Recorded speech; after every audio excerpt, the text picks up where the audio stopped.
स्त्री म्हणजे स्वराज्याच्या देवरातील देवता. स्त्रीत्वाचा सन्मान नच राखला पाहिजे हे स्वराज्याचं सूत्र.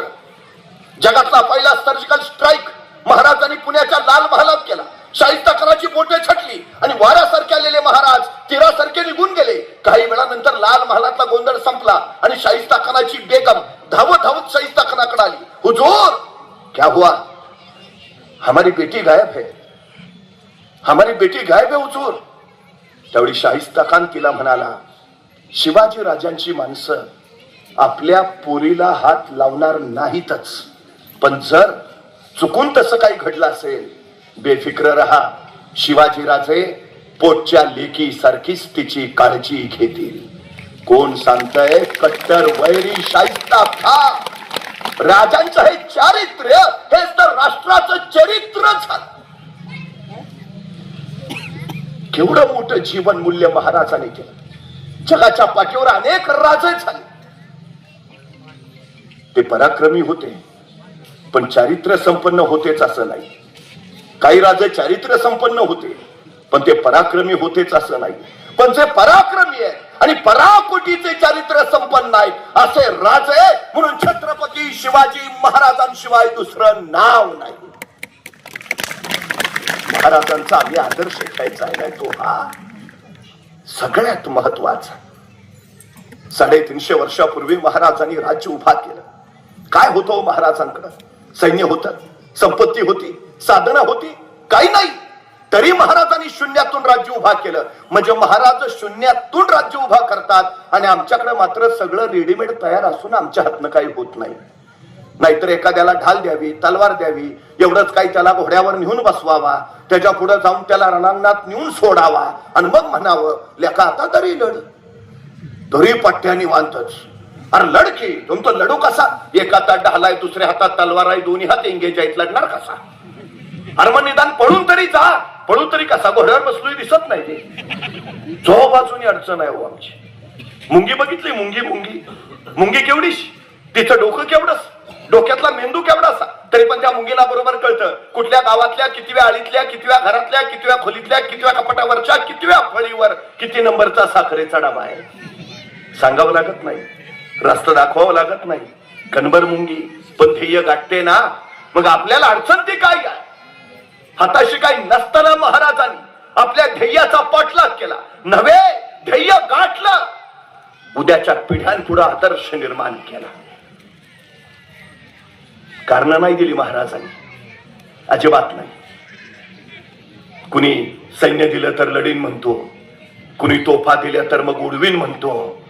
अजिबात नाही, कारण नाही. जी माणसं कारण सांगतात ती कधी यशस्वी होत नाहीत, आणि जी माणसं यशस्वी होतात ती माणसं कधी कारण सांगत नाहीत. आमची अलीकडची अडचण काय झाली माहिती आहे?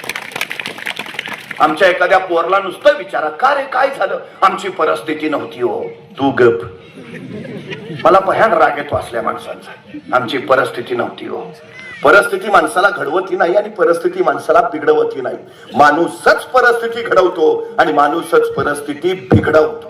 बघा आपलं, आम्ही गरीब आहे ना, चांगला आहे ना, श्रीमंत व्हायला तुला मिळालेली सर्वोत्तम संधी आहे. नाही, मला जरा बुद्धी कमीच आहे. उत्तम विद्वान व्हायला तुला मिळालेली ही सर्वोत्तम संधी आहे. कारण कसली सांगता? स्वतःच्या कमतरताना बलस्थान बनवा आणि या बलस्थानाच्या बळावर स्वतःच्या कर्तृत्वाचा ध्वज फडकवा.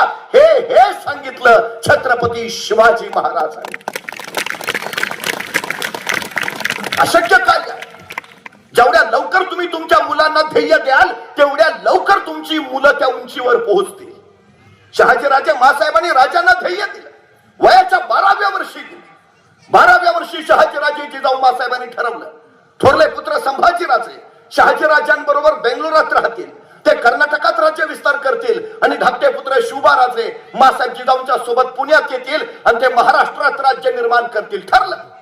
ठरल्यानुसार 12 वर्षाचे शिवबाराजे मासाहेब जिजाऊंच्या सोबत पुण्याकडे निघाले. पुत्र निघाला. एका पित्यानं आपल्या 12 वर्षाच्या पुत्राला जातेवेळी काय द्यावं? आमचा मुलगा जर कुठे निघाला तर आम्ही काय देतो? डबा, वेळेवर खा. फारच काळजी असेल तर आई सांगते नीट जा, नीट ये. त्याहून अधिक काळजी असेल तर आई म्हणते बसमध्ये बसताना मधल्याच सीटवर बस. बाळ म्हणतं का? नाही पुढनं कुणी ठोकलं तरी तू सुरक्षित, मागनं कुणी धडकलं तरी तू सुरक्षित, बाळा तू जगला पाहिजे. पण 12 वर्षाचे शिवाजी राजे निघालेत. शहाजी राजाने काय दिलं जाते वेळी? स्वप्न दिलं, ध्येय दिलं, महत्वाकांक्षा दिली. स्वतः शहाजी राजांनी संस्कृत मधून तयार केलेली मुद्रा आपल्या 12 वर्षाच्या पुत्राच्या हाती सोपवली. काय होता मुद्रेत? प्रतिपच्च चंद्र लेखाव वर विष्णू विश्ववंदिता शाह सुनो शिवसैषा मुद्रा भद्राय राजते. एक पिता आपल्या पुत्राला काय सांगतोय? प्रतिपदेच्या चंद्राच्या कलेप्रमाणे तुमचं राज्य वाढत वाढत जाईल आणि एक दिवस ते विश्वाला वंदनीय होईल. काय खात्री आहे? पुत्र अजून बेंगलोरातच आहे आणि पिता शहाजी राजे सांगतात आम्हाला खात्री आहे तुम्ही राज्य उभा करालच, तुमचं राज्य विश्वाला वंदनीय होईलच. कोण विश्वास?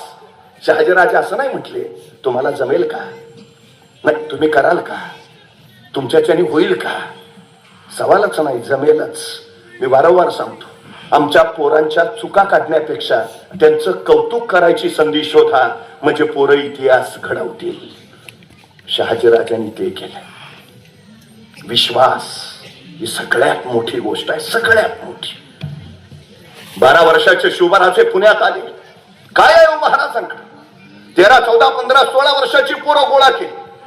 या सगळ्या पोरा ठोरणा महाराज गोळा करायचे. दूरवर एखाद्या जंगलात जायचे, जंगलातल्या दाट झाडीत या पोरांना तलवारबाजीचं युद्धाचं शिक्षण प्रशिक्षण द्यायचंय. पण कुणाला नकळत, कुणाला कळणार नाही अशा बेतानं. आणि आपल्या जंगलात आत काय चाललंय ते बाहेर कुणाला कळू नये म्हणून शिवराजांनी जंगलाच्या बाहेरच्या झाडावर एक पोऱ्या उभा केलेला असायचा. त्याला सांगितलेलं असायचं कुणी अनोळखी माणूस येताना दिसला की तू नुसता खुनेचा आवाज कर. तुझा खुनेचा आवाज ऐकला की मी तलवारी शमशेर लपवून ठेवतो आणि विटीदांडूचा खेळ चालू करतो, म्हणजे कुणाला कळणार नाही आपला हात काय चाललंय ते. त्या दिवशी शिवराजांचा खेळ रंगात आला होता. आपल्या सोबत त्यांना तलवारबाजीचं युद्धाचं शिक्षण प्रशिक्षण दिलं जात होतं. त्याचवेळी जंगलाच्या बाहेरच्या झाडावर एक खुनेचं पोरग टेहळणी करत बसलं होतं. त्याच वेळी त्याला दिसलं एक 15-16 वर्षाचं रांगडं पोरग येताना. तसं खुनेचं पोर थरारलं, नीट निरकून बघितलं, येणारं पोर अनोळखी वाटलं. तसं बसल्या जागेवरून त्याने हुबेहूब मोराचा आवाज काढला. मोराचा आवाज म्हणजे खून.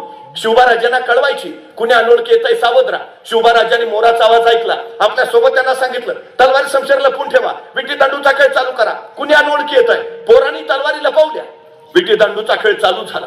तोपर्यंत जंगलाच्या बाहेरच्या झाडावरच ते खुनेचं पोरग टप्प दिशी खाली पडलं होतं. 15-16 वर्षाच्या त्या रांगड्या पोरापुढे उभा राहिलं होतं आणि त्याला दमात घेऊन विचारत होतं कोण र तू? आणि ते 15-16 वर्षाचं रांगडं पोरग सांगत होतं रामोशाचा बहिर्जी जी. काय काम काढलंस रे? काही नाही जी, राजांना भेटायचं होतं. का र? बोलू की राजांना मग सांगतो. ते खुनेचं पोरं म्हटलं तू तर म्हणतच मी राजासनी सांगावं देऊन येतो. खुनेचं पोरग आत गेलं, राजांना सांगू लागलं राज कुणी रामोशाचा बहिर्जी आलाय जी. राजा म्हणले दे पाठवून. बहिर्जी आत आला, राजांपुढे उभा राहिला. राजाने विचारलं काय काम काढलं असेल? तसा बहिर्जी म्हणाला राज आम्हाला बी तुमच्या खेळात घ्या की सामील करून. राजाने विचारलं काय येतं तुला? सगळं येतं जी, कसला बी आवाज काढतो, कुणाची बी नक्कल करतो. राजा वेषांतर तर असा करतो की तुम्ही बी ओळखायचा नाही. राजांना पटलं वाटलं माणूस कामाचा. असं असं मग चल ये आतापासूनच आमच्या खेळात ये.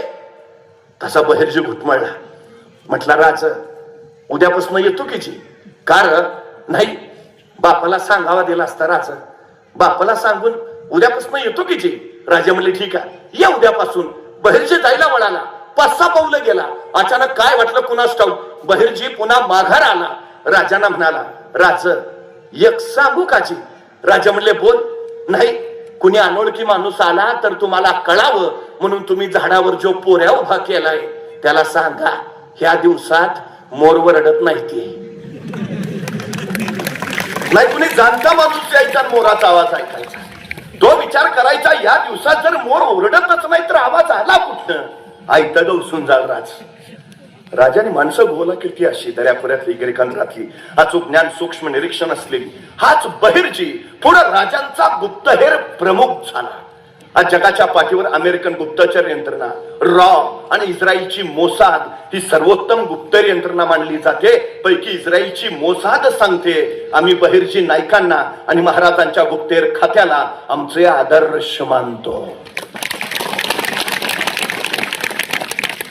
रानावनातली पोरं महाराजांनी आंतरराष्ट्रीय कीर्तीची करून टाकली. 18 पगड जातीची माणसं महाराजांनी आपल्या सोबत घेतली. प्रत्येकातल्या गुणांचा शोध घेतला आणि त्या गुणांना स्वराज्याच्या कारणी लावलं. हे साऱ्यांचं राज्य, लोककल्याणकारी स्वराज्य. क्षमता प्रत्येकात असतातच. आपल्यातल्या क्षमतांना पात्रतेचं रूप देता आलं की मग योग्यता कमावता येते. महाराजांनी इथल्या प्रत्येकातल्या क्षमतांना पात्रतेचं रूप दिलं आणि मग या माणसांनी आंतरराष्ट्रीय योग्यता कमावली. कुणी घ्यावं, तानाजी, बाजी, येसाजी, कोंडाजी, कडतोजी, प्रत्येकाचं आयुष्य सांगतं कसं जगावं, कसं मरावं. नॅशनल कॅरेक्टर्स तयार केले महाराजांनी, राष्ट्रीय चारित्र्य घडवलं. काय विलक्षण कर्तृत्व आहे राजाच. अनेक राजांनी भूदुर्ग उभारले, अनेक राजांनी जलदुर्ग बांधले, अनेक राजांनी गिरिदुर्ग तयार केले, पण माझ्या राजांनी नरदुर्ग उभा केले. काय विलक्षण सामर्थ्य. एकेका गडकोटासारखा बुलंद गडकोट महाराजांचा एक एक मावळा. हे माणसं उभा करणं साधं काम नव्हे, अजिबात नाही. माणसं मेली तरी महाराजांना सोडेनात. कशी घडवली असतील ओ माणसं. बघा ना सध्याच, सकाळी एकाकडं, दुपारी दुसऱ्याकडं, संध्याकाळी जेवणावळीला तिसऱ्याकडं आणि दुसऱ्या दिवशी अपक्ष म्हणून त्याचाच उमेदवारी आहेच. माणसं मेली तरी राजांना सोडायला तयार नाहीत. मेली तरी. काय पेरलं असेल महाराजांनी? पेरला होता महामंत्र स्वराज. महाराजांनी राज्याचं नाव शिवराज्य नाही ठेवलं. ठेवलं असता अभिमान वाटला असता मला, पण राजांनी निर्माण केलेल्या राज्याचं नाव ठेवलं स्वराज्य. स्व, माझं, या मातीत उगवलेल्या कुणीही या राज्याच्या नावाचा उच्चार करावा. स्वराज्य, माझं राज्य, माझं आहे ना, मलाच लढलं पाहिजे, मलाच झगडलं पाहिजे, मलाच झुंजलं पाहिजे आणि मलाच मेलं पाहिजे. ही उर्मी इथल्या प्रत्येकात निर्माण झाली. माणसं मरायला तयार झाली. माझा आहे, मला केलं पाहिजे. मला एका प्रश्नाचं उत्तर द्या. आपल्या घरातल्या विजेच्या बल्बला आपण कधी दगड मारतो का? नाही. आणि रस्त्यावरची एक तरी ट्यूब आपण नीट ठेवतो का? का हो? नाही. घरातला बल्ब माझा आहे, रस्त्यावरची ट्यूब कुठं माझी आहे? ज्या दिवशी रस्त्यावरची ट्यूब माझी होईल ना, त्या दिवशी हा देश महासत्ता होईल. महाराजांनी तेच, हे सगळं तुझं आहे. हे गाव, हे राज्य, हे राष्ट्र, तुला तुझ्या राष्ट्रासाठी उभा राहायला हवं. प्रत्येक जण उभा राहिलाय ना तू असा. प्रत्येक जण. केली सुरुवात महाराजांनी. 1646 साली तोरणा घेतला. त्याच वेळी महाराजांची नजर राजगडावर पडली. राजगड बेवसाव होता, म्हणजे घेतला तर बांधला पाहिजे, बांधायचा तर पैसे हवे होते कुठे महाराजांकडे. मग महाराज असं म्हटले का, घेतला राजगड तर बांधला पाहिजे, बांधायचा तर पैसे पाहिजेत, आहेत कुठं आपल्याकडं, मग कशाला घ्या, बघू पैसे आल्यावर. नाही. महाराज म्हणले घेऊन तर टाकू. पुढचं पुढं महाराजांनी घेतला राजगड. आणि त्याच वेळी तोरण्याचं बांधकाम चालू असताना महाराजांना सोन्याच्या मोहरांनी भरलेले 7 हंडे सापडले आणि त्या संपत्तीतनं महाराजांनी राजगड बांधून पूर्ण केला. महाराज सांगताय तुम्ही सुरुवात करा. जगदंबा आशीर्वाद घेऊन तुमच्या पाठीशी उभा असते. अहो पोचतं कोण? जो सुरुवात करतो तो. जो सुरुवातच करत नाही तो पोचेल कसा? सायंकाळी मावळ त्यावेळी मी रस्त्याने निघालो होतो. एका डोंगराच्या पायथ्याला एक सद्ग्रस्त उभा होता.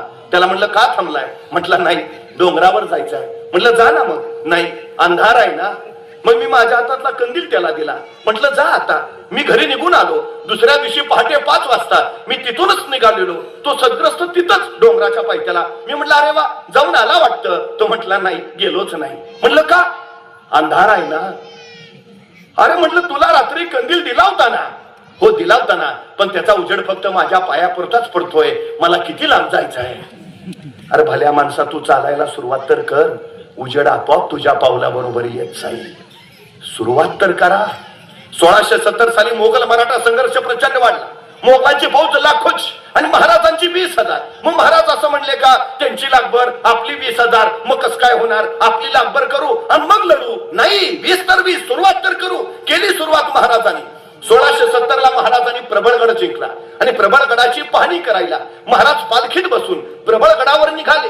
पालखीत बसलेले महाराज प्रबळगडाच्या एका मार्गावर निघाले असतानाच महाराजांच्या शेल्याचं एक टोक तिथल्या बोरीच्या झाडाच्या फांदीच्या काट्यात अडकलं आणि महाराजांना ताण बसला. तसे महाराज सोबत त्यांना म्हणाले, पालखी थांबवा. पालखी थांबली आणि महाराज सोबत त्यांना सांगू लागले, हे बोरीचे झाड आमच्या पुढे जाण्यावर आक्षेप घेते आहे. हे बोरीचे झाड आम्हाला पुढे जाण्यापासून अडवते आहे. हे बोरीचे झाड आम्हाला काही सांगू पाहते आहे. इथे काहीतरी आहे आहे आहे खणा. माणसं कामाला लागली. बोरीच्या झाडाजवळ खणायला सुरुवात झाली. 5-6 फूट गेली. दगडी भिंत सापडली. उकरली.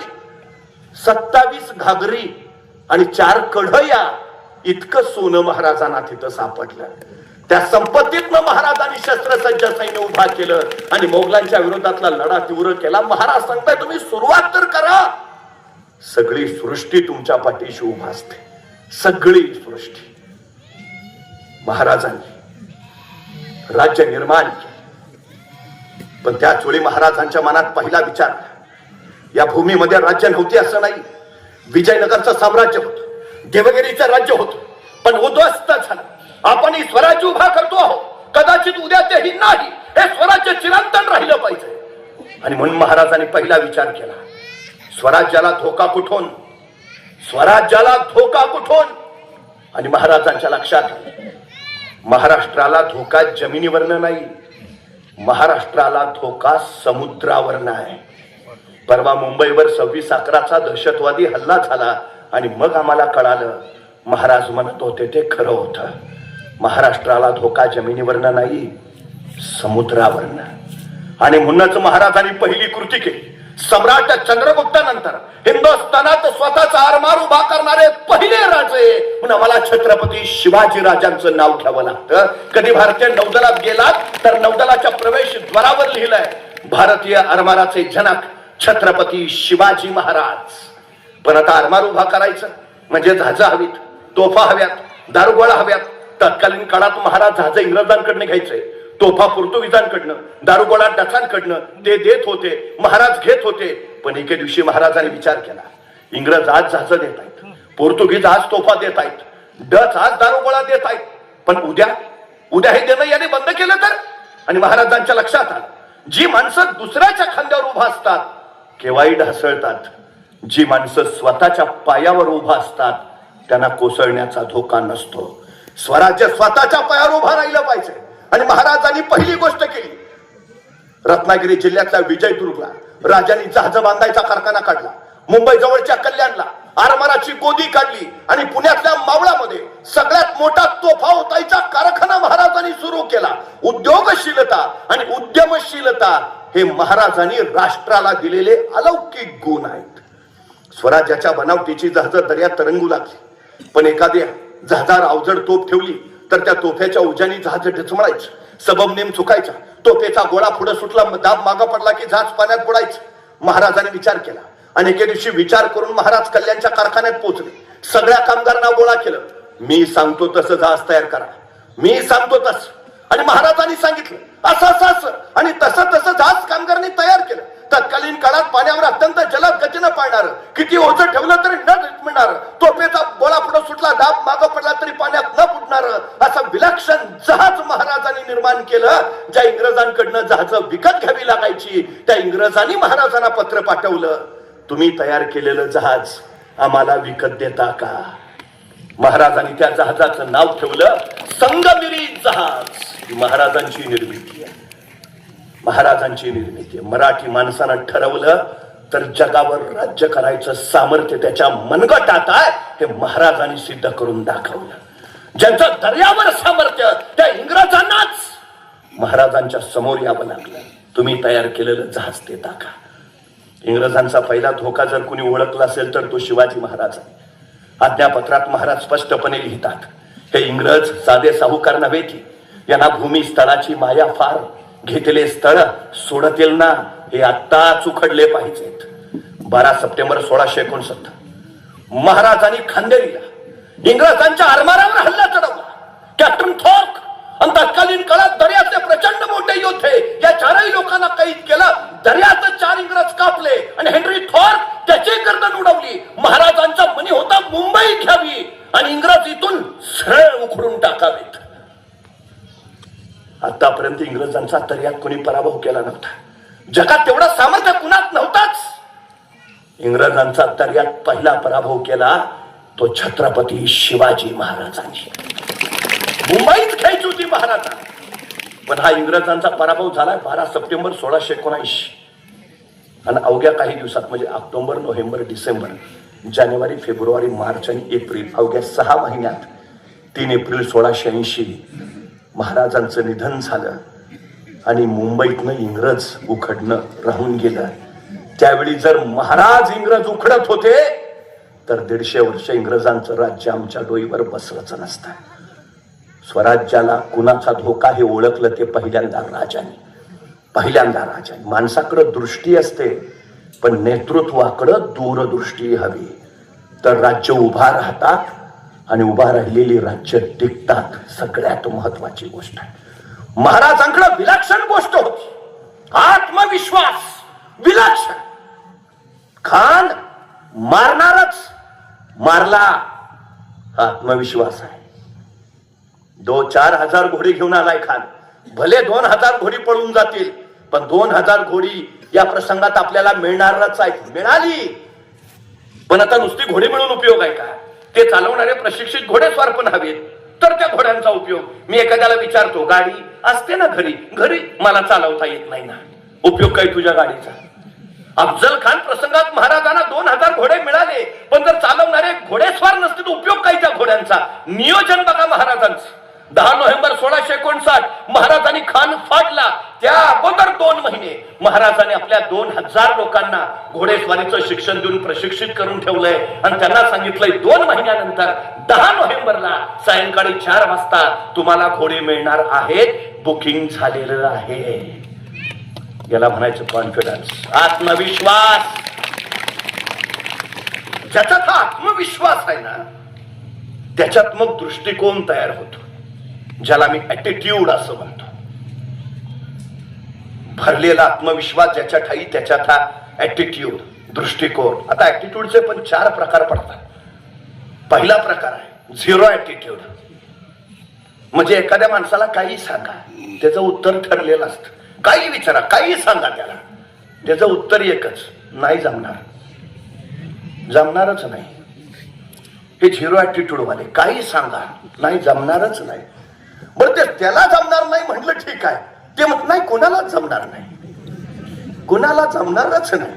म्हणजे मी कायम एक गोष्ट सांगतो, एखाद्या गावाचा विकास करायचा असेल, समाजाचा विकास करायचा असेल, 4 गोष्टी फार महत्वाच्या. पहिली गोष्ट, ज्याच्याकडे पैसा आहे त्यांनी पैसा द्यावा. दुसरी गोष्ट, ज्याच्याकडे वेळ आहे त्यांनी वेळ द्यावा. तिसरी गोष्ट, ज्याच्याकडे कष्ट आहे त्यांनी कष्ट द्यावे. आणि चौथी गोष्ट, ज्याच्याकडे या तिन्हीपैकी काहीच नाही त्यांनी किमान गप राहावे. अडचण पहिल्या तिघांची नसते, वळवळ ज्याच्याकडे काय नाही त्याची जास्त. जळवळ मुडीत काढायला कायम पुढे. हे झिरो ऍटिट्यूड वाले. काही सांगा नाही जमणारच नाही आणि कुणालाच जमणार नाही. ही माणसं काहीच करू शकत नाहीत. यातला दुसरा प्रकार आहे लोअर ऍटिट्यूड. ह्यांना काही सांगा उत्तर ठरत नाही जमणार ना, मला जमणारच नाही. फक्त एक पॉझिटिव्ह गोष्ट आहे ह्यांच्यात, ते म्हणतात तुला जमेल, तू कर, तू जमेल, तू कर. एखाद्याला म्हटलं ना चल ना जरा उद्योग पाणी करू, पैसा बिसा कमवू, ऑडी मर्सिडीज घेऊ, नाही तू घे, मी बसेन तुझ्या गाडीत, पण मला नाही जमणार. हे लोअर ऍटिट्यूड वाले. तुम्ही करा, मी नाही. म्हणजे एखाद्याला म्हटलं ना चल ना गावची शिवजयंती आहे काहीतरी करूया, तो करूया की, पण मी एकटा येऊन काय करणार, बाकीचे नकोत का? मग आपण त्याला तिथंच सोडतो, बाकीचे गोळा करायला जातो, बाकीचे गोळा करून मग त्याच्याकडे येतो, चल आलेत बाकीचे, मग तो म्हणतो मग आहेत ना बाकीचे, मी नाही आला म्हणून काय होत आहे. मग तुम्ही करा, मी नाही. ह्याच्यातला तिसरा प्रकार आहे ऍव्हरेज ऍटिट्यूड. ह्यांना काही सांगा यांचं उत्तर ठरलेलं असतं. नाही करू ना, प्रयत्न करायला काय हरकत आहे, करू करू. हे नाही म्हणत नाहीत पण जिंकू पण म्हणत नाहीत. ह्यांचा प्रयत्नावर फार विश्वास. नाही करू ना, प्रयत्न करू ना, प्रयत्न करायला काय हरकत आहे. हे ऍव्हरेज वाली. आणि ह्यातला चौथा टप्पा आहे चॅम्पियन्स ऍटिट्यूड. यांना काही सांगा यांचं उत्तर ठरलेलं आहे, आय कॅन, मी करेन. अशक्य हा शब्द त्यांच्या शब्दकोशात नाही. काही सांगा आय कॅन, मी करेन. आय कांट म्हणतच नाही ती, अजिबात नाही. काही होऊ दे. महाराजांनी जी माणसं घडवली ना ती या चॅम्पियन्स ऍटिट्यूडची. काही सांगा आय कॅन, मी करेन. हा ऍटिट्यूड हवा. बघा ना आमच्या तानाजीनी पोराचं लग्न काढलंय, पत्रिका द्यायला महाराजांकडे गेलाय. राजा रायबाच्या लग्नाला यायचं बरं का, मात्र राजांची नजर आहे कोंढाण्यावर आणि कोंढाण्याकडे पाहता पाहता राजे तानाजीला म्हणाले, तान्हा कोंढाणा घ्यायचं म्हणे रे.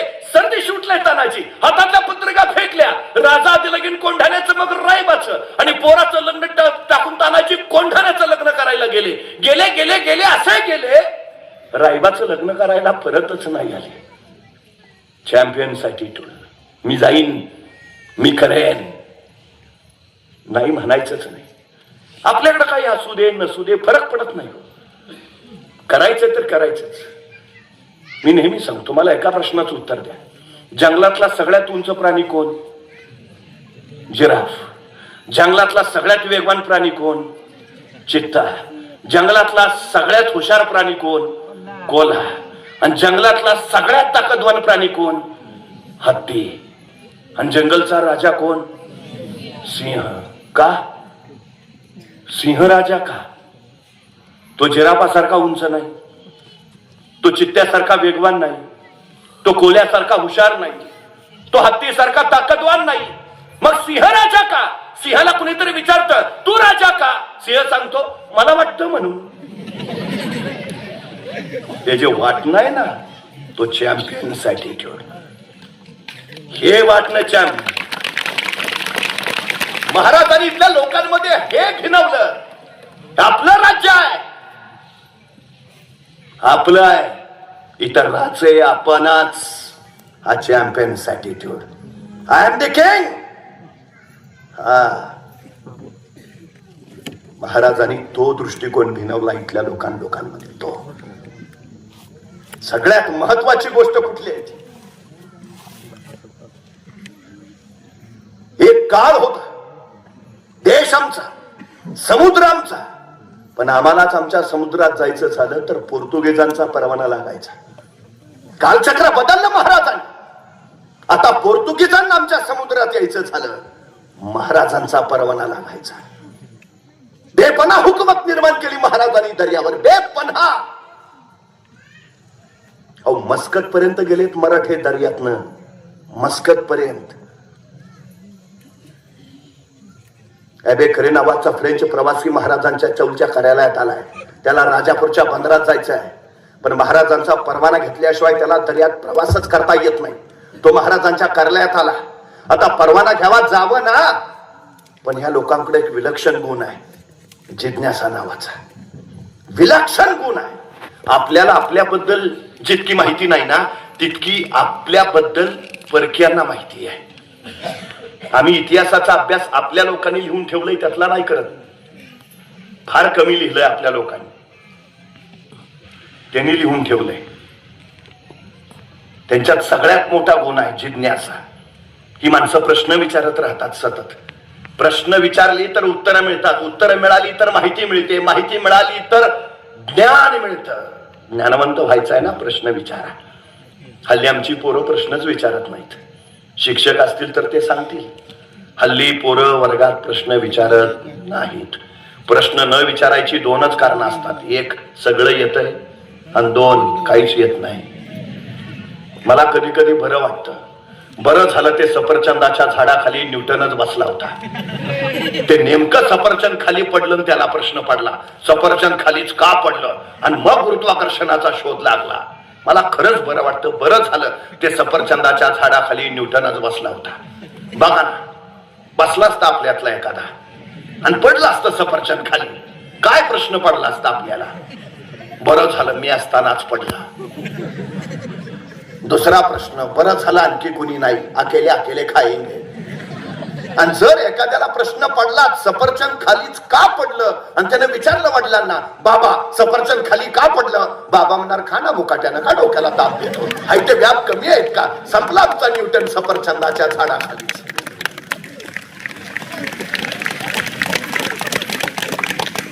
प्रश्न विचारायला सांगा पोरांना. ज्ञानवंत बनवायच्यात ना पोरं, प्रश्न विचारायला हवेत. या आदेकरेनं परवाना घेता घेता महाराजांच्या अधिकाराला प्रश्न विचारला. तुमच्या राजांचं सैन्य कमी, तुमच्या राजांची संपत्ती कमी, तुमच्या महाराजांकडे साधनं कमी, तरी तुमचे महाराज प्रत्येक लढाईत यशस्वी होत आहेत. तुमच्या राजांच्या यशाचं कारण काय? आणि महाराजांचा अधिकारी सांगतोय, आमच्या राजांच्या यशाचं कारण एकच, अभ्यास, प्रचंड अभ्यास. आमच्या राजांचा सगळ्या क्षेत्रप्रांताचा अभ्यास आहे. धर्मशास्त्र, अर्थशास्त्र, नीतिशास्त्र, समाजशास्त्र, राज्यशास्त्र, इतिहास, तोंडपाठ आणि भूगोल जणू राजांच्या नजरेत साठवलाय. अभ्यास हे आमच्या राजांच्या यशाचं कारण आहे. म्हणजे महाराजांच्या यशाचं कारण अभ्यास, आमच्या पोरांच्या अपयशाचं कारण विनाभ्यास. आमच्या गावातली 4 पोरं होती, म्हणजे नोकऱ्या नाहीत, काहीतरी उद्योग केला पाहिजे. मग कुठला उद्योग करायला ह्यात 6 महिने घालवले. मग नंतर विचार केला, म्हणले आपलं गाव जरा आत आहे, बस स्टँड बाहेर आहे, माणसं एसटीतनं उतरतात आणि 2 मैल चालत मग गावात येतात. रिक्षा घेतली तर जोरात चालेल. मग चौघांनी पैसे काढले, चौघात मिळून एक नवी कोरी रिक्षा घेतली. नवी कोरी रिक्षा बस स्टँडवर लावली, रिक्षा स्टँडवर लावली आणि चौघातला एक जण पुढं बसला आणि 3 मागं बसले. एसटी आली, प्रवासी उतरले, रिक्षा बघून हरकले, धावतच रिक्षाकडं वाकून बघितलं, फुल आहे. चलो पैदल. 6 महिने झालं ह्यांचा व्यवसायच होईना. 6 महिन्यानंतर परत चौघे एकत्र बसले, दुसरा काहीतरी व्यवसाय केला पाहिजे. म्हणजे कुठला करायचा, परत विचार केला. एक जण म्हटला गावात गाड्या भरपूर आल्यात, पण एखादी गाडी पंक्चर झाली तर गावात पंक्चर काढायचं दुकान नाही, पंक्चर काढायचं दुकान टाकू. परत चौघांनी पैसे काढले, एक पंक्चर काढायचं दुकान टाकलं. पण पंक्चर काढायचं दुकान टाकून 6 महिने झाले तरी ह्यांच्या दुकानात एकही गाडी पंक्चर काढायला आली नाही. का? यांनी पंक्चर काढायचं दुकान 4थ्या मजल्यावर टाकलं होतं. काय करताय, कुठं करताय, कधी करताय, कसं करताय, या प्रश्नाची उत्तरं मिळवणं याचा अर्थ अभ्यास करणं. महाराजांची प्रत्येक कृती अभ्यासाची आहे. महाराज काय यशस्वी झाले? अभ्यास, अभ्यास. आमच्या पोरांना सांगा, व्यवसाय करा, उद्योग करा, आणि काय करा, शेती करा. यशस्वी तेव्हा व्हाल ज्यावेळी त्या क्षेत्राचा सखोल अभ्यास कराल. अभ्यास. अहो, हा आंबेडकर होता म्हणून महाराजांचं ध्येय आपल्याला कळलं. या आंबेडकरनं पुढचा प्रश्न विचारला महाराजांच्या अधिकाऱ्याला, तुमचे महाराज हे जे सगळं करतायत, तुमच्या महाराजांचं ध्येय काय आहे, तुमच्या महाराजांचं स्वप्न काय आहे, तुमच्या महाराजांची महत्वाकांक्षा काय आहे?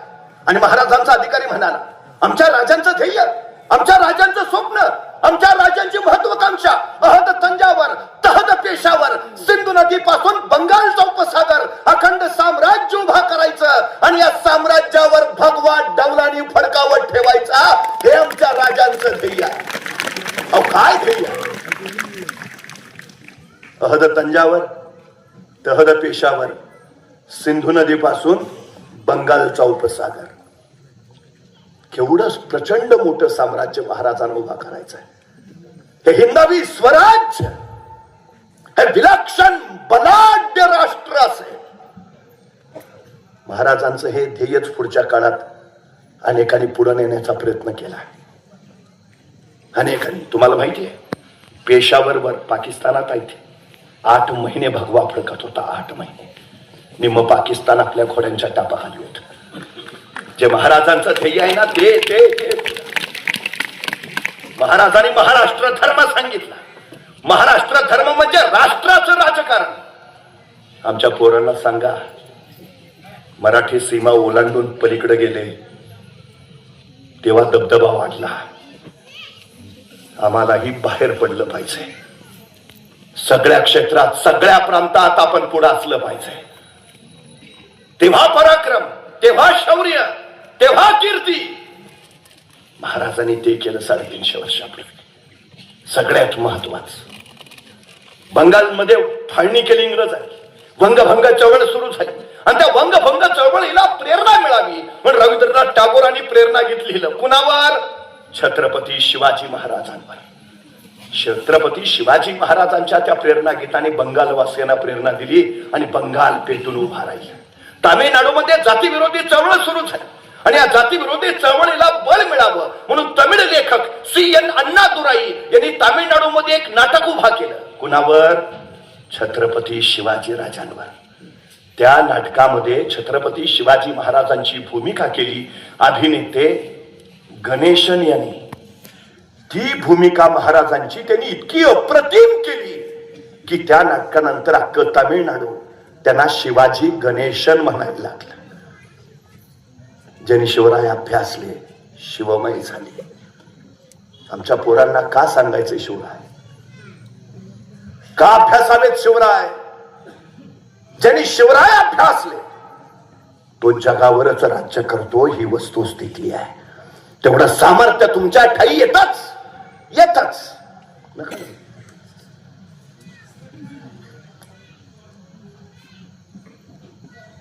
या सगळ्या गोष्टींच्या बळावर तर महाराजांनी राज्य उभा केलं.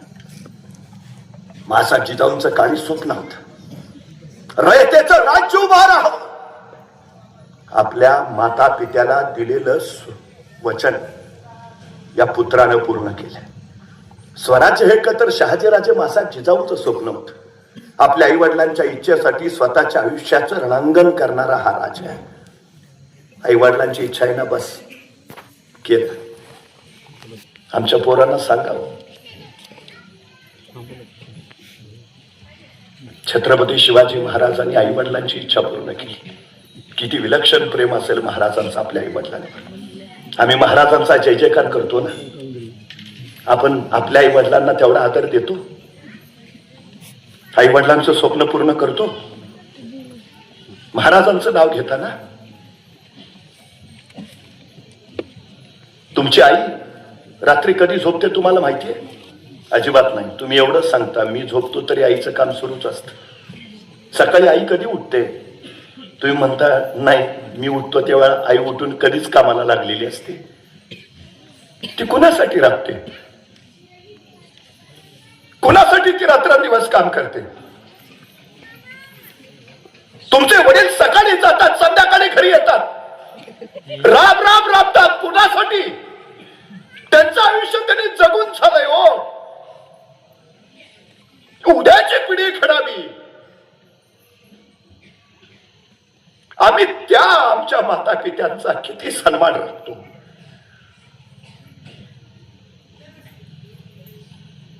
ज्याला स्वतःच्या आई वडिलांचा सन्मान राखता येत नाही ना, त्यानं महाराजांचं नाव घेऊ नये, घेऊच नाही.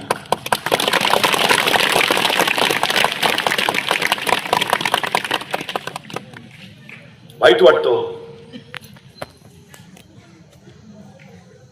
13-14 वर्षाची पोरं गुटखा खातात, 15-16 वर्षाची पोरं सिगारेटी ओढतात, 20ली पोरं गांजा. कुठं निघाला आमचा समाज? काय दुःख काय आहे? कसल्या वेदनाईत आमच्या पोरांच्या की त्या विसरायला त्यांना या नशा कराव्या लागतात. काय दुःख आहे? आई बाबांनी तुम्हाला या सृष्टीत आणलं, हे दुःख आहे का तुमचं? हाडाची काढा करून तुम्हाला मोठं केलं, हे दुःख आहे का तुमचं? तुम्ही सुखात राहावं यासाठी ते राबतात, हे दुःख आहे का तुमचं? कसलं दुःख आहे तुम्हाला? ते नशेत व्यसनात पडवावं वाटतं. एखाद्या माणसाला हार्ट अटॅक येतो, बायपास करावी लागते. बायपास करायची तर त्या हार्ट अटॅक आलेल्याची खराब झालेली रक्तवाहिनी बदलायची, तिच्या जागी दुसरी चांगली रक्तवाहिनी जोडायची. या शस्त्रक्रियेला खर्च येतो 3 लाख रुपये. एका रक्तवाहिनीची किंमत किती झाली? आमच्या 3 लाख. आमच्या हृदयाजवळ मुख्य 3 रक्तवाहिन्या बरोबर 1 लाख रक्तवाहिन्यांचं जाळ आहे. एका रक्तवाहिनीची किंमत जर 3 लाख, 1 लाख रक्तवाहिन्यांची किंमत किती झाली? 2 डोळे दिले, एखादा डोळा बाद होतो, नवा डोळा बसवता येतो. आता नव्या डोळ्याची किंमत आहे 20 लाख. 2 डोळ्याची किंमत झाली 40 लाख. 2 किडन्या दिल्यात. माणसं दारू पितात, किडन्या बाद करतात, माणसं डायलिसिसवर जातात. डॉक्टर सांगतात जगायचं असेल तर किडनी बदलून घ्या. किडनी बदलून मिळते.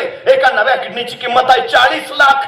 2 किडन्याची किंमत झाली 80 लाख. म्हणजे आमची एक रक्तवाहिनी 3 लाखाची, डोळे 40 लाखाचे, किडन्या 80 लाखाच्या. असा जर शरीराच्या अवयवांचा हिशोब केला तर शरीराची किंमत जाते कोट्यावधी अब्जावधी रुपयांच्या पुढं. अरे त्या परमेश्वरानं जन्माला घालताना ही शरीर नावाची अब्जावधीची प्रॉपर्टी देऊन पाठवलं, ती जपाना.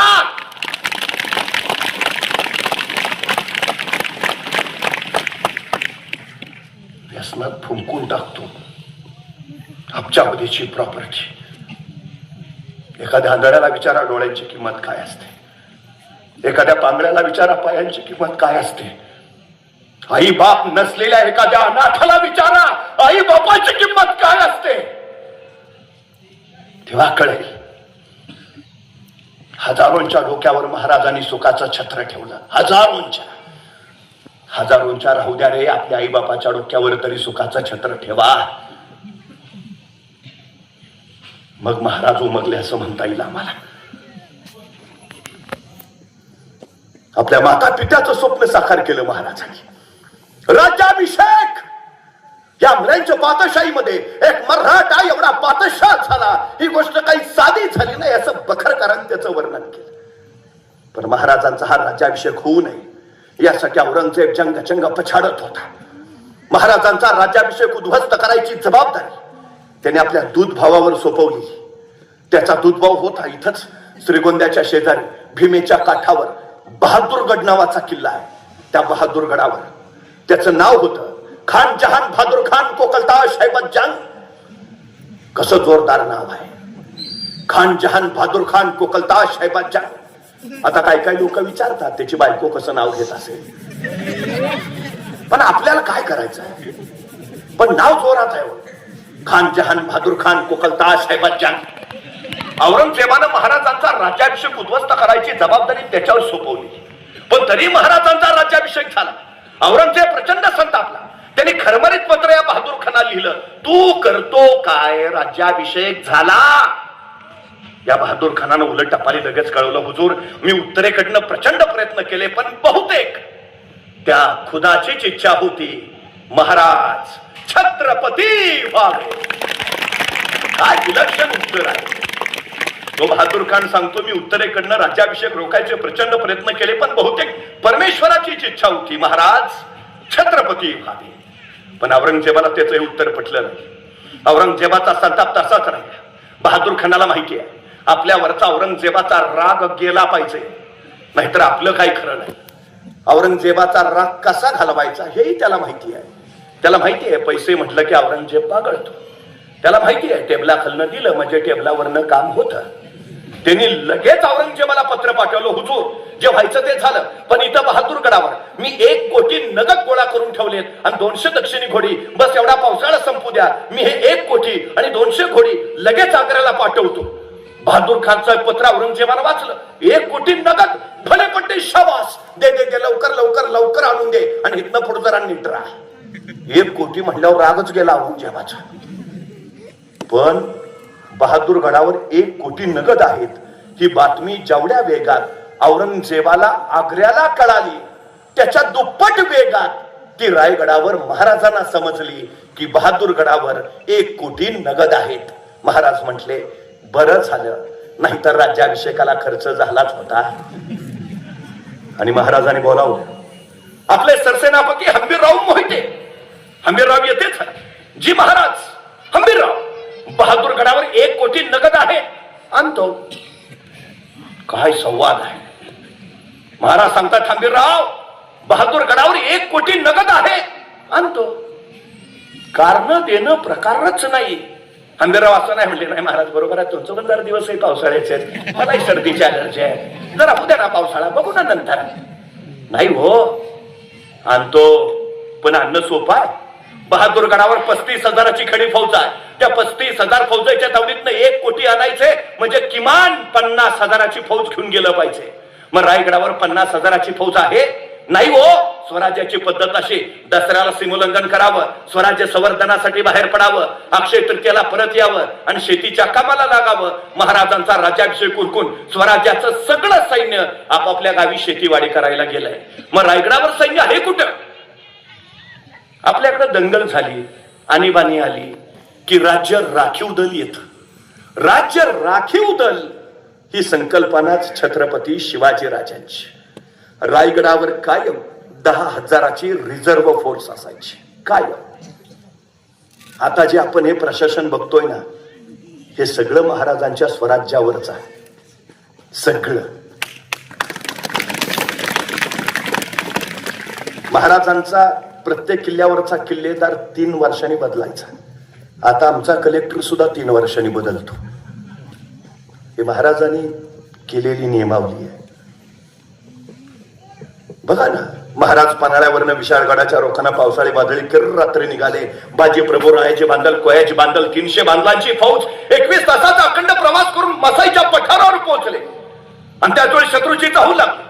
बाजी प्रभू महाराजांना सांगतेच आहे, राज निमी फौज घेऊन आपण पुढे निघा. निम्या फौजेनिशी आम्ही येथे झुंजितो, साहेबकारी मरितो. आमच्या मुला लेकरांसाठी महाराज साहेब समर्थ. राजा म्हटले, नाही बाजी, सगळे सोबत लढू. नाही राज, लाख मेले तरी चालतील, पण लाखाचा पोशिंदा वाचला पाहिजे. राजा निघा. निम्या फौजेनिशी राजे पुढे निघाले आणि निम्या फौजेनिशी बाजी झुंजत राहील. कालभैरवासारखे तांडव करत राहील, कडाडत राहिले. जाऊन सांगत आहे आम्हाला, जोपर्यंत राजे विशाळगडावर पोहोचल्याचे तोफांचे आवाज आमच्या कानावर पडत नाहीत, तोपर्यंत हा बाजी प्राण सोडत नाही. राजे पोहोचल्याचे आवाज झाले आणि मग शिर तुटले, बाजी कोसळले, स्वराज्यासाठी समर्पित झाले. घोडखिंड पावन खिंड झाली. महाराज त्या 300 बांदलांच्या घरी गेले. महाराजांनी बांदलांच्या कुटुंबियांचं सांत्वन केलं. महाराज बाजी फुलाजी प्रभूंच्या घरी गेले, त्यांच्या कुटुंबियांचं सांत्वन केलं. बाजी फुलाजी प्रभूंना एकूण 8 मुलं. महाराजांनी त्यांच्या 8ही मुलांना स्वराज्याच्या सेवेत दाखल करून घेतलं. अनुकंपा तत्वावर नोकरी ही संकल्पना छत्रपती शिवाजी राजांची. आता ज्यांची मुलं योग्य वयात आली त्यांना स्वराज्याच्या सेवेत घेता येईल. पण काही सैनिक असे असतील, नुकतंच लग्न झालंय, मुलं अजून लहान आहे, तो युद्धावर गेला, मारला गेला, आता त्याच्या पश्चात त्याच्या लहान मुलांचं काय? आपल्या सैनिकांच्या लहान मुलांसाठी महाराजांनी रायगडावर बाल दरवेशी गृह उभारलंय. आपल्या सैनिकांच्या मुलांचं संगोपन, संवर्धन, शिक्षण, प्रशिक्षण स्वराज्याच्या वतीनं केलं जायचं आणि ते योग्य वयात आले की त्यांना स्वराज्याच्या सेवेत घेतलं जायचं. मुलांचंही झालं. आता काही सैनिक असे असतील, नुकतंच लग्न झालंय, अजून मुलबाळ नाही, तो युद्धावर गेला, मारला गेला, आता घरी फक्त त्याची विधवा पत्नी. आता त्याच्यानंतर तिचं काय? 350 वर्षापूर्वी महाराजांनी आपल्या सैनिकांच्या विधवा पत्नींसाठी फॅमिली पेन्शनची योजना आणली आहे. पेन्शन किती तेही ठरलंय. तो सैनिक युद्धात मारला गेला त्यावेळी त्याला जेवढा शेवटचा पगार असेल त्या पगाराच्या निम्मी रक्कम त्याच्या पत्नीला आयुष्यभर पेन्शन म्हणून दिली जायची. पत्नीचंही झालं. आता काही सैनिक असे असतील, अजून लग्नच झालं नाही, तो युद्धावर गेला, धारातीर्थी पडला, आता त्याच्या घरी फक्त त्याचे वृद्ध आई वडील. आता त्याच्यानंतर त्याच्या आई वडिलांचं काय? आपल्या सैनिकांच्या वृद्ध माता पित्यांसाठी महाराजांनी 350 वर्षापूर्वी अडीशेरी नावाची योजना आणली. आपल्या सैनिकांच्या वृद्ध माता पित्यांना दरमहा 2.5 शेर धान्य आणि काही रक्कम दिली जायची. पोरापासून थोरापर्यंत प्रत्येकाची महाराजांनी काळजी घेतली. म्हणूनच या देशाची राज्यघटना लिहिणारे डॉक्टर बाबासाहेब आंबेडकर असं म्हणतात की या देशाची राज्यघटना लिहिताना माझ्या डोळ्यासमोर छत्रपती शिवाजी राजांचं स्वराज्य होतं. लोककल्याणकारी स्वराज्य. रायगडावर फौज 10,000. मग आता हंबीररावांनी काय केलं? त्या 10,000 फौजेतले 1,000 रायगडाच्या रक्षणासाठी तिथंच ठेवले. उरलेले 9,000 आपल्या सोबत घेतले. घेतलेल्या 9,000चे 2 भाग केले. एक भाग केला 7,000चा, दुसरा भाग केला 2,000चा. 2,000ची फौज हंबीररावांनी स्वतः सोबत घेतली आणि हंबीरराव रायगडावरनं निघाले. ते थेट पुण्यात आले आणि पुण्यातनं पुणे सोलापूर हायवेनं सांडस पाटस करत ते श्रीगोंद्याच्या म्हणजे बहादूरगडाच्या अलीकडं करकुंब नावाचं गाव आहे, त्या करकुंबला येऊन थांबले. 2,000 फौजेनिशी हंबीरराव कुठं? करकुंबला. तिथून बहादूरगड एका झेपेचा आणि उरलेली 7,000ची फौज घेऊन त्यांच्या हाताखालचा सरदार रायगडावरनं निघाला. तो पुण्यात आला आणि पुणे नगर हायवेनं रांजणगाव शिरूर करत तो नगरला पोहोचला आणि अहिल्यानगरवरनं तो वळाला श्रीगोंद्यातनं म्हणजे बहादूरगडाकडं. जसे 7,000 सैन्य अहिल्यानगरवरनं बहादूरगडाकडे वळालं, त्यांनी एका खाल्लं कल्लोळ करायला सुरुवात केली. हर हर महादेव, जय भवानी, ढोल ताशे बडवायला सुरुवात केली. मराठ्यांचा हा कल्लोळ बहादूरगडाच्या कानावर गेला आणि एक हेर धावत धावत बहादूर खानाजवळ पोहोचला. हुजूर क्या हुआ? ते आले. कोण? मराठे हुजूर. मराठे? दिवसा ते तर रात्री येतात, दिवसा कसे आले? आणि खरं महाराजांच्या सगळ्या लढाया रात्रीच्या, आणि त्यातल्या त्यात निम्म्याच्या वर लढाया अमावस्येच्या रात्रीच्या. अमावस्येच्या काळ्या कुट्ट अंधाराचा फायदा घ्यावा आणि बलाढ्य फौजांवर मुठभर सैनिकांशी हमला करावा, हे महाराजांचं युद्धशास्त्र. त्यामुळे मोगलांना माहितीये मराठी दिवसा येतच नाहीत, ते रात्रीच. पण तोपर्यंत बहादूर खानाच्या कानावर हर हर महादेवच्या आरोळ्या घुमल्या आणि त्याची खात्री पटली. आले आले, पण ज्या अर्थी मराठी दिवसा आलेत 50,000 तरी असणार. आपली 35,000 फौज आहे, आपल्या 35,000 फौजेशी मराठी दिवसा लढायला आलेत. मराठी 50,000 तरी असणार. त्यांनी बहादूरगडावरची 35च्या 35,000 फौज बाहेर काढली. वॉचमन गेटमनच ठेवले तिथं, आणि 35,000 फौज घेऊन निघाला मराठ्यांच्या रोखाना. तिकडून मराठे तावात हर हर महादेव, इकडून बहादूर खान आक्रमण यलगार, दोन्ही फौजांनी सामने आल्या. आता तुम्हाला युद्ध होणार, बाहेर तुम्हा चक्री मारणार. कडाडला बहादूर खान आक्रमण, उचलले मराठे हर हर महादेव, तलवारी उचलल्या गेल्या आणि वार होणार. अचानक मराठ्यांनी रिव्हर्स गिअर टाकला, भागो. त्या बहादूर खानाला सुचायचंच बंद झालं. मराठे सुसाट झालं. मग मराठे पुढं मोगल माग, मराठे पुढं मोगल माग, 2 मैल 3 मैल मराठे थांबायचं नावच घेणार. मराठे पुढंच. मग बहादूर खान म्हणला रुक जाओ. गए, भाग गए. मला वाटलं 50,000 असतील, हे 7,000 आहेत. आपली 35,000 फौज बघूनच पळून गेले. आता नाही यायचे परत, चलो वापस. बहादूर खानानं आपलं सैन्य वळवलं, निघाला बहादूरगडाच्या दिशेनं. 3-4 मैलच गेला असेल, तेवढ्यात त्याचा मागचा हेर ओरडला, हुजूर मराठे परत आले, आता मार काय लपाछपी चालली करावं. असे असते का लढाई? पण आता करतो काय? येतायत मराठे म्हणलं. बहादूर खानानं परत आपलं सगळं सैन्य वळवलं, निघाला मराठ्यांच्या दिशेनं. आता मराठे चोषक घुसायचं आणि कापायचं. बघता बघता दोन्ही फौज आमने सामने आले. बहादूर खान संतापला, आक्रमण, उचलले मराठे हर हर महादेव, तलवारी उचलल्या आणि वार होणार. मराठ्यांनी परत रिव्हर्स गिअर टाकला, भागो. मराठे पुढं मोगल माग, मराठे पुढं मोगल माग, 2 मैल 3 मैल 4 मैल 6 मैल, मराठे माग वळून बघायचंही नाव घेणार. मग बहादूर खान म्हणला रुक जाओ. गए, उगा हुलकावणी दाखवायला आलते, आता नाही यायचे परत, चलो वापस. त्यानं आपलं सैन्य वळवलं, निघाला बहादूरगडाच्या दिशेनं. 5-6 मैलच गेला असेल, तेवढ्या त्याचा मागचा हेर ओरडला, हुजूर मराठे परत आले, आता मात्र. अरे काय पद्धत आहे काही? काय लढायचं की एकदाच लढा ना. पण आता करतो काय? बहादूर खानानं मराठे परत येतात म्हटल्यावर आपलं सगळं सैन्य वळवलं. पण त्याच वेळी आपल्या सैनिकांना सांगितलं, सावध राहा, सजग राहा, सैतान हे मराठे कुठेही उगवतात, कुठूनही गायब होतात. पोटात काही नसलं तरी पाठीचे कणे ताट ठेवतात, दुश्मन संपवतात आणि त्याच्या उरावर भगवा फडकावतात. 2 वेळा हुलकावणी दिलीये, 3ऱ्या वेळेला हे घुसतील आणि कापतील. सावध राहा. आणि आता काय व्हायचं ते होऊ दे. आता जातील तिथपर्यंत आणायचे, नाहीतर दिवसभर खेळवत बसतील. त्यानं पक्क सैनिकांना सांगितलं, आता जातील तिथपर्यंत आणायचे. निघाला बहादूर खान मराठ्यांच्या दिशेनं. मराठ्यांचंही ठरलेलं, आता घुसायचं आणि कापायचं. दोन्ही फौजांनी सामने आल्या. आता तुंबळ युद्ध होणार, भयान तुंबळ चक्री मारणार. कडाडला बहादूर खान, उसळले मराठे, तलवारी उचलल्या आणि वार होणार. मराठ्यांनी परत रिव्हर्स गिअर टाकला, भागो. झालं मराठे पुढं मोगल माग. पण बहादूर खानाचं पक्क ठरलंय, आता जातील तिथपर्यंत आणायचे. मराठे पुढंच. बघता बघता मराठे नगरला पोहोचले. बहादूर खान मागच. मराठ्यांनी नगर सोडलं. बहादूर खान मागच. मराठी शिरूरला पोहोचले. बहादूर खान मागच. मराठ्यांनी शिरूर सोडलं. बहादूर खान शिरूरला पोहोचला मागच. बहादूर खान जसा शिरूरला पोहोचला, त्याचा एक सरदार म्हणला, हुजूर गए मराठे, अब वापस लव. तू गप. काय व्हायचं ते होऊ दे, आता जातील तिथपर्यंत. आता ऐकायलाच तयार नव्हता बहादूर खान. तोपर्यंत मराठ्यांनी रांजणगाव गाठलं. बहादूर खान मागच. मराठ्यांनी रांजणगाव सोडलं. मराठे पुण्याच्या दिशेनं. बहादूर खान रांजणगावला पोहोचला, मराठे पुण्यात, बहादूर खान माग. 35,000 फौजनिशी बघता बघता बहादूर खान पुण्यात पोहोचला. तोर पुण्यातले मराठे गायब.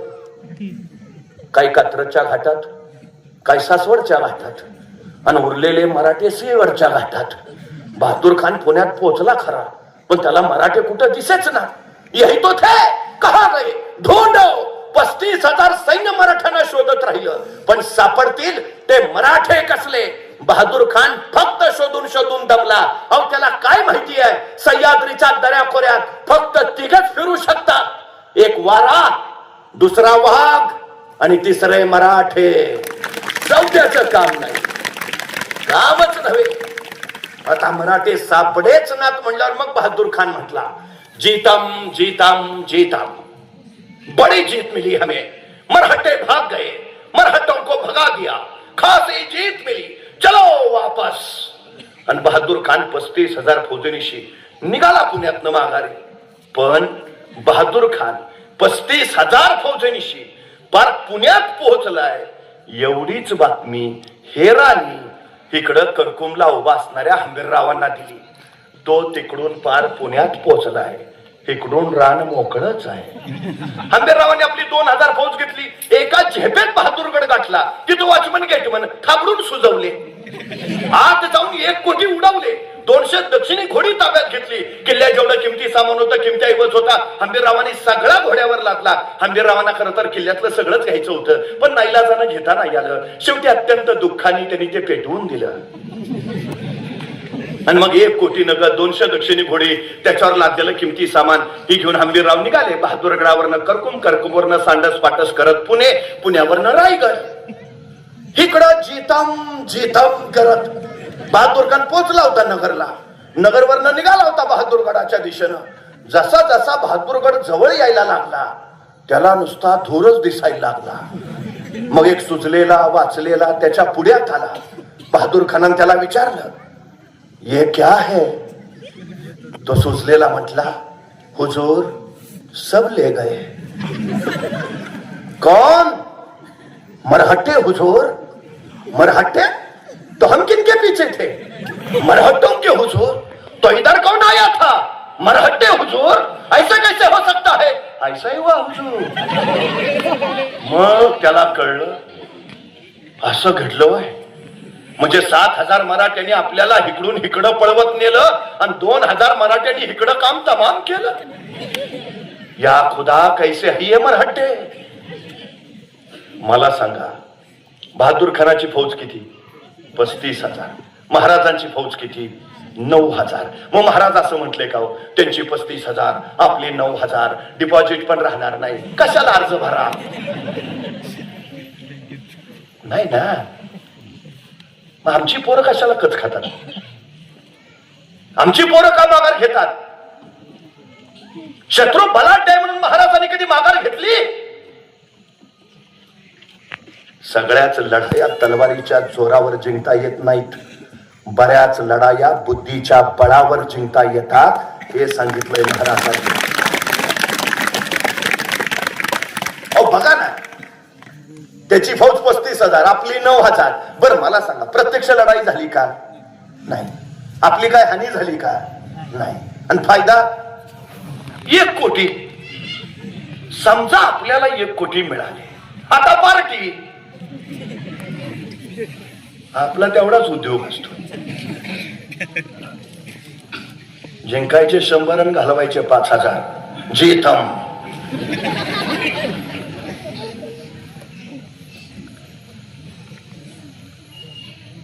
एक कोटी. पण महाराजांचं नियोजन फक्त एवढ्या पुरतं नाहीये. मी जाणीवपूर्वक सांगतो, शिवचरित्रातनं काय शिकावं? तुम्ही काम किती करता याला महत्व नाही, तुम्ही काम कसं करता तेही महत्वाचं नाही, तुम्ही तुमच्या कामाचं नियोजन कसं करता हे फार आणि फार महत्वाचं आहे. 50 वर्षाचं आयुष्य आहे महाराजांचं, पण या 50 वर्षाच्या आयुष्यात एकही घटना अशी नाही, एकही प्रसंग असा नाही की ज्याचं राजांनी नियोजन केलं नाही. अहो ते जाऊ द्या, आईच्या गर्भात असतानाच ज्यांच्या आयुष्याचं नियोजन ठरलंय, असे जर कुणी महापुरुष या सृष्टीत जन्माला आले असतील तर छत्रपती शिवाजी महाराजांशिवाय दुसरं नाव नाही. जन्माला यायच्या आधी ठरलंय काय जन्माला यायचंय, जन्माला यायच्या आधी ठरलंय काय जन्माला येऊन करायचंय. 50 वर्ष एकही घटना नाही ज्याचं राजाने नियोजन केलं नाही. महाराजांच्या आयुष्यात एक आणि एकमेव घटना ज्याचं राजाने नियोजन केलं नव्हतं ती म्हणजे राजांचा मृत्यू. फक्त त्याचंच नियोजन नव्हतं. आता सुद्धा महाराजांनी फक्त 1 कोटी मिळवायचं नियोजन केलं नव्हतं. महाराजांनी 1 कोटी मिळवल्यानंतर काय त्याचंही नियोजन केलंय. महाराजांना माहिती आहे परिणामांची पर्वा न करता केलेली कृती तुम्हाला अपयशी ठरवते आणि परिणामांची पर्वा करून केलेली कृती तुम्हाला यशस्वी बनवते. महाराजांनी विचार करून ठेवला 1 कोटी पळवले तर आपण बहादूर खानाकडनं. बहादूर खान गप्प नाही बसणार. नगरचं सैन्य गोळा करेल, नाशिकचं सैन्य गोळा करेल, छत्रपती संभाजीनगरचं सैन्य आणेल, त्याचा स्वतःचं 35,000 लाखाभराची फौज उभा करेल आणि सरळ रायगडावर हल्ला चढवेल. रायगडावर आपली फौज फक्त 10,000 लाखाची फौज घेऊन जर बहादूर खान आला तर राजधानी राखावी कैसे. महाराजांच्या लक्षात आलं बहादूर खानाचं आक्रमण थोपवायला हवं. कुठवर? आपलं सैन्य परत येत नाही तोवर. आपलं सैन्य कधी परत येणार? पावसाळा संपल्यावर. पावसाळा कधी संपणार? 4 महिन्यानंतर. म्हणजे 4 महिने बहादूर खानाचं आक्रमण थोपवायचं आहे. सुरू झालं महाराजांचं राजकारण. महाराजांनी आपले वकील काझी हैदर त्यांना पाठवलं बहादूर गडावर बहादूर खानाची भेट घ्यायला. पण महाराजांचे वकील काझी हैदर आले ते कळल्यावर बहादूर खान भेटच घेना. नको बाबा ते फसवतात फार. पण राजकीय संकेत असतो वकिलाची भेट घ्यावी. नाईलाजानं बहादूर खानानं काझी हैदरांची भेट घेतली. हा क्या आहे? तसे काझी साहेब म्हणले हुजूर आपल्यावर कोसळलेल्या दुःखाची आम्हास तीव्र जाणीव आहे. हे असे दिवसा ढवळ्या 1 कोटी जाणं साधी बात नव्हे. आपल्या अंतकरणाला किती यातना झाली असतील आम्ही समजू शकतो. पण हुजूर आमच्याकडनं चुकून घडलोय. It's an accident. अपघात होता तो. आमच्या महाराजांना तुमच्या ताकदीचा अंदाजच नाही आला. जेव्हा आला राजांना प्रचंड पश्चाताप झाला. 3 दिवस जेवले नाहीत, 2 दिवस झोपले नाहीत राजे. शेवटी आज आम्हाला म्हणाले काझी साहेब तुम्ही स्वतः जातीनं बहादूर खान साहेबांकडे जा. त्यांना सांगा आम्ही विना अट विना शर्त त्यांना 10 किल्ले द्यायला तयार आहे. संभाजी राजांना त्यांच्याकडे पाठवायला तयार आहे. आणि बहादूर खान साहेब सांगतील त्यावेळी आम्ही स्वतः जातीनं त्यांच्या सहकार्यासाठी जायला तयार आहे. एवढं ऐकलं तसा बहादूर खान ताडकन उठला. 10 किल्ले मग आत्ताच चाव्या आणायच्या. मग संभाजी महाराज कधी येत आहेत, मग राजे कधी येतो. काझी हैदरना कळलं मासा गळाला लागला. काझी साहेब म्हणले हुजूर आमचे महाराज हे सगळं तुम्हाला देणारच आहेत. नव्हे दिलंच आहे म्हणून समजा. फक्त आमच्या राजांची एक छोटीशी अट आहे. म्हणे काय काय काय काय नाही आमचे महाराज हे जे सगळं तुम्हाला देणार आहेत 10 किल्ले, संभाजी राजांनी येणं, स्वतः राजांनी येणं, या सगळ्याला फक्त औरंगजेब बादशहांची मान्यता आली. एकदा बादशांचे मान्यतेचे शिक्क्याचे कागद आले आमच्या महाराजांनी हे सगळे तुम्हाला दिले. बहादूर खान मला एवढंच ना फक्त बादशाचे मान्यतेचे शिक्क्याचे कागदच पाहिजेत ना. दिले दिले दिले. त्याच्या काही डोक्यातच नाही आले. बरं तो काय आत्ताचा काळ आहे का? काय पाहिजे? औरंगजेबाच्या मान्यतेचे शिक्क्याचे कागद. बहादूर खानानं लगेच औरंगजेबाचा मोबाईल नंबर फिरवलाय. लावला फोन. हा लंपाना आलेत वकील महाराजांचे. हो नाही झाली चर्चा झाली सगळी. हो नाही देतायत ना 10 किल्ले. हा विनाट हा नाही संभाजीराजा नाही पाठवतायत. हो स्वतः येतो म्हणले. हा तुमची मान्यता पाहिजे. हा म्हणजे मान्यतेचे शिक्क्याचे कागद. हा ते आले की आपल्याला हे सगळं दिलं. हा पाठवताय ईमेल व्हॉट्सअपला द्या ना पाठवून. नाही हो एवढा वेगवान काळ. मग काय करावं लागेल? काय हवंय? औरंगजेबाच्या मान्यतेचे शिक्क्याचे कागद. तो निरोप घेऊन सांडणीस्वार महाराष्ट्रातनं आग्र्याला जायला लागणार 2 महिने. तिथून तो औरंगजेबाच्या मान्यतेचे शिक्क्याचे कागद घेणार आणि आग्र्यातून परत महाराष्ट्रात येणार. यायला लागणार 2 महिने. झाले किती? 4 महिने. आक्रमण किती काळ थोपवायचं आहे? 4 महिने. आता महाराज सगळं एवढा इथं द्यायला तयार आहे म्हटल्यावर 4 महिने बहादूर खान निवांत. आणि या 4 महिन्यात महाराजांनी रायगडावर 80,000ची फौज गोळा करून ठेवली. आणि महाराज म्हटले ये आता कधी पण 4 महिन्यानंतर औरंगजेबाच्या मान्यतेचे शिक्क्याचे कागद आले. जसे बहादूर खानाकडे कागद आले, त्यांनी तातडीने आपले 2 वकील लगेच रायगडावर पाठवले. जा जा जा, ते शिक्क्याचे कागद महाराजांना द्या. महाराजांकडनं ते 10 किल्ले संभाजी महाराज काय ते घेऊन या. वकील पोहोचले रायगडावर. महाराजांनी भेटही घेतली. महाराजांनी विचारलं, बोला काय काम काढलं?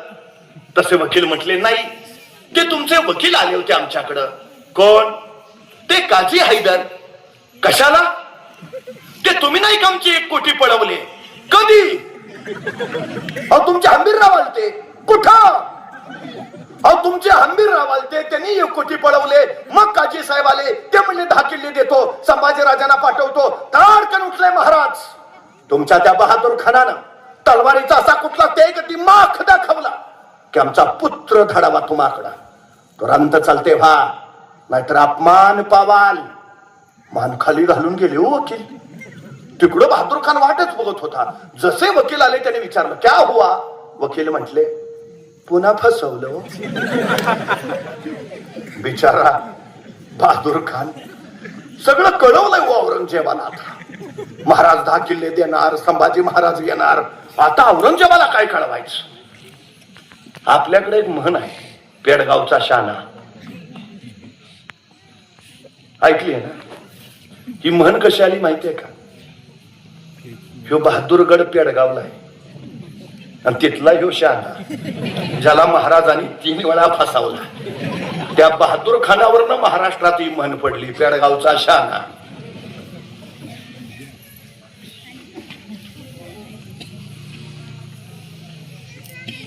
बहादूर खानापुढे सगळ्यात मोठा प्रश्न, आता औरंगजेबाला काय कळवू? पण बिचारा बहादूर खान, जे घडलं होतं ते सगळं त्याने औरंगजेबाला लिहिलं आणि पत्राच्या शेवटी लिहिलं, हुजूर, त्या शिवाजी राजाने आम्हाला पुन्हा फसवलं हो. त्याच्या या पत्राला औरंगजेबानं जे उत्तर पाठवलंय ते आम्ही आमच्या पोरांच्या पाठ्यपुस्तकात छापायला पाहिजे. औरंगजेब लिहितो, तुम्ही माझे सरदार, इथून प्रचंड भस्मेत घेऊन जाता, अफाट खजिना नेता, बलाढ्य फौजा नेता. तिथं त्या सह्याद्रीच्या दऱ्याखोऱ्यात त्या शिवाजी राजांबरोबर लुटूपुटूच्या लढाया खेळता आणि नंतर मला कळवता त्या शिवाजी राजाने आम्हाला फसवलं. अरे ते शिवाजी महाराज तुम्हाला फसवतात तरी कसे आणि तुम्ही फसता तरी कसे? औरंगजेबाच्या याही पत्राला बहादूर खानानं उत्तर पाठवलं. तो म्हणला, हुजूर, तुम्ही मला विचारलं ते शिवाजी महाराज आम्हाला कसे फसवतात आणि आम्ही कसे फसतो. हुजूर, ते शिवाजी महाराज आग्र्याला सुद्धा आले होते. तुम्हाला कसं फसवलं? आम्हालाही तसंच फसवलं. काय बोलतो औरंगजेब याच्यावर? मी जाणीवपूर्वक विधान करतो. जोपर्यंत छत्रपती शिवाजी महाराज हयात होते, औरंगजेब चुकून महाराष्ट्रात आला नाही. चुकून. इतकी भीती होती त्याला महाराजांची, इतकी भीती. छत्रपती शिवाजी महाराज हे 17व्या शतकातील आंतरराष्ट्रीय कीर्तीचे सेनापती आहेत. जगात तुलना नाही.